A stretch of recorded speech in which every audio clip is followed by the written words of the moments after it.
On Friday, December 5, 1952, London entered a fog that did not behave like ordinary weather. The city was used to mist, coal smoke, and yellow winter haze, but this was different. A cold spell had pushed people to burn more coal than usual, and a temperature inversion trapped the smoke close to the ground. Instead of rising and dispersing, pollution gathered in the streets. Visibility collapsed. Drivers could not see the curb. Buses stopped moving. People walking home held their hands in front of their faces and still lost their way. The fog was not just water droplets. It was a thick chemical mixture of soot, sulfur dioxide, acidic particles, and exhaust. Londoners called it a pea super, but this one became a silent mass casualty event. The disaster had been built over decades. London heated homes with coal, powered industry with coal, and filled its air with the byproducts of coal. Cheap, sulfur-rich fuel was common after the war because better coal was often exported for income. Millions of domestic fireplaces released smoke at street level. Factories and power stations added more. On most days, wind carried enough pollution away to make the danger feel normal. In December 1952, the weather removed that escape route. Cold air settled near the ground. Warmer air above acted like a lid. Every chimney and engine kept feeding the trapped layer. The city became a sealed room, and the people inside kept lighting the fire. The first effect was blindness. Accounts describe theaters and cinemas closing because audiences could not see the stage or screen. Conductors walked in front of buses with lamps until even that became impossible. Ambulances moved slowly or failed to reach patients at all. Trains were delayed. Flights were canceled. On streets and platforms, people coughed black phlegm. Some tied scarves over their mouths, but cloth could not stop microscopic particles and acidic gases. The smog entered lungs, irritated airways, and placed enormous strain on hearts already weakened by age or illness. For many victims, there was no dramatic collapse in public. They died quietly at home, in beds and chairs, while the city outside looked like it had vanished. Officially, the fog lasted about 5 days, but its effects continued after the air cleared. Initial government figures counted roughly 4,000 excess deaths. Later research suggested the true toll was far higher, with estimates reaching 12,000 or more when delayed deaths were included. Hospitals filled with patients suffering respiratory and cardiovascular distress. Infants, elderly people, and those with chronic lung disease were especially vulnerable. The scale was hard to grasp because the killer did not leave ruins like a bombing raid. It left death certificates, overwhelmed doctors, and families who had watched a relative weaken during what many officials first treated as bad weather. One reason the Great Smog remains disturbing is that it was not mysterious. London had a long history of deadly smoke. Physicians, reformers, and scientists had warned about air pollution for generations. Earlier smog episodes had caused illness and death. The word smog itself came from smoke and fog. Yet the city accepted polluted air as part of urban life, a dirty inconvenience rather than an emergency. The 1952 event exposed the cost of that acceptance. It showed that normal can be lethal when enough people learn to tolerate it. The fog was visible, smellable, and measurable, but political action had lagged behind the evidence. Chemically, the danger came from more than darkness.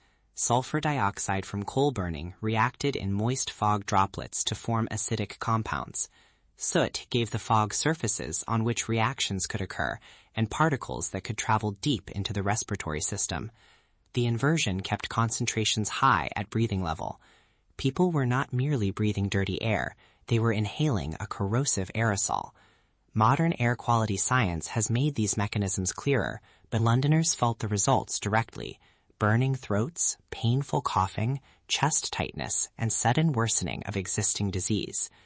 The event became a landmark in understanding that air pollution is not just an environmental issue, it is a public health threat measured in human lives.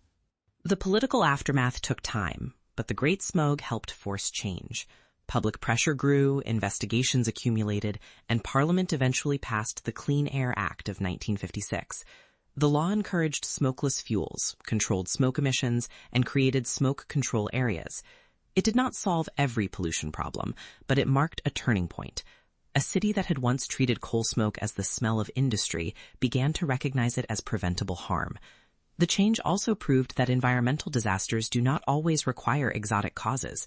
Sometimes the solution begins with admitting that everyday infrastructure is killing people. The Great Smog of London is often remembered as a historical episode, something from an age of coal fires and old buses. But its warning is modern. Around the world, cities still face lethal air pollution from vehicles, industry, burning fuel, dust, and climate-amplified weather patterns. Temperature inversions still trap polluted air. Vulnerable people still suffer first. The fog of 1952 killed because the city produced poison, weather held it in place, and institutions reacted too slowly. For 5 days, London could barely see itself. When the air finally cleared, the truth remained. The most dangerous disasters are not always sudden surprises. Sometimes they are familiar habits, concentrated until they become deadly. The city's geography made the problem worse. London sat along the Thames Basin, where damp winter air could settle low and mix with smoke from millions of chimneys. The word fog sounded natural, almost harmless, but the 1952 cloud was partly manufactured by ordinary routines: heating rooms, running buses, operating power stations, burning the fuel that kept post-war life moving. That is why the story is so unsettling. No single villain had to decide to poison the city. The disaster emerged from countless normal decisions inside a system that had not been forced to count the health cost. When the wind failed, the hidden bill arrived all at once. There were also social differences inside the disaster. People who could stay indoors with better heating and medical support had more protection. People who had to work outside, travel through the smog, live in older housing, or manage existing illness faced greater danger. The fog exposed how environmental harm often follows lines of age, poverty, labor, and health. It also showed why delayed statistics can hide suffering. A person who died days later from a strained heart or damaged lungs might not look like a direct victim of fog, but the pollution had pushed them over the edge. The Great Smog was therefore not only a weather event, it was a test of whether a modern city could recognize invisible violence in the air everyone shared. The final lesson is about memory.